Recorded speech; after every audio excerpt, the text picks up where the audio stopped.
నగరంలో వసంత పంచమి వేడుకలు ఘనంగా నిర్వహించారు భక్తులు. విద్య విజ్ఞానానికి ప్రతీకైన సరస్వతీదేవిని దర్శించుకునేందుకు తెల్లవారుజాము నుంచి ఆలయాలకు పోటెత్తారు భక్తులు.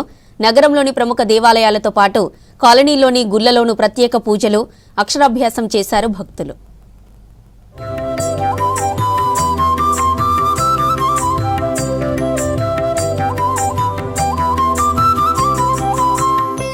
నగరంలోని దేవాలయాలకు పోటెత్తారు భక్తులు. విద్యార్థులు, యువత పెద్ద సంఖ్యలో సరస్వతీదేవి పూజల్లో పాల్గొన్నారు.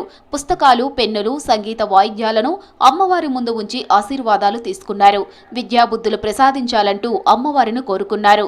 పసుపు రంగు వస్త్రధారణతో భక్తులు ఆలయానికి చేరుకోవడంతో వసంత పంచమి సందడి మరింత ఆకర్షణీయంగా మారింది.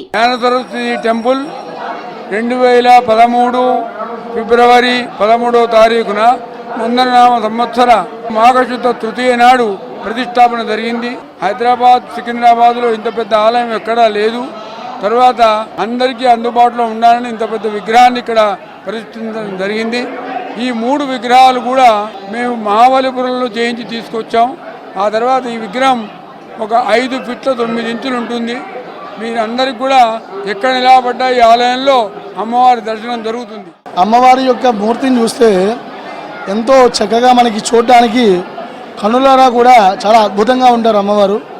అయితే ఈ దేవాలయానికి వచ్చి అమ్మవారి యొక్క దర్శనం చేసుకుంటే కనుక విద్యార్థుల్లో ప్రత్యేకంగా చదువులో వెనకబడినటువంటి వారు, అలాగే మాటలు రాని సరి ఉన్నటువంటి పిల్లలు ఎవరైనా సరే వచ్చి అమ్మవారికి అభిషేకాది కార్యక్రమాలు చేసుకుని ప్రత్యేకంగా అమ్మవారికి తేనెతో అభిషేకం చేస్తారు. ఆ తేనె ప్రసాదంగా ఇస్తారు.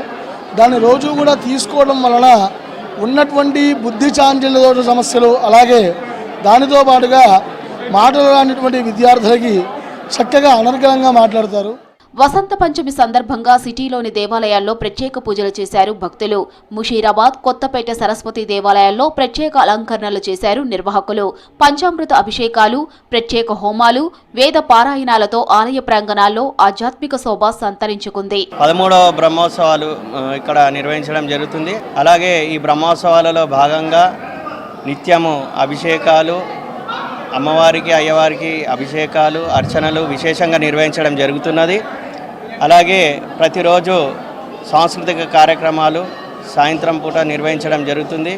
ఈరోజు విశేషంగా వసంత పంచమి సందర్భంగా అమ్మవారికి విశేష అభిషేకాలు, అర్చనలు, ముఖ్యంగా ఈరోజు విశేషంగా చిన్నారులచే అక్షరాభ్యాసాలు నిర్వహించడం జరుగుతున్నది.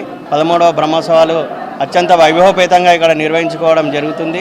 ఈరోజు 1,00,000 మంది భక్తులు ఇక్కడికి వచ్చేసి అమ్మవారిని దర్శించుకొని అమ్మవారి ఆశీర్వచనం పొందుతున్నారు. ఈరోజు వసంత పంచమి సందర్భంగా మా కాలనీ సంక్షేమ సంఘము, ఆలయ సంఘము కలిసి ఈ ఏర్పాట్లను చేయడం జరిగింది.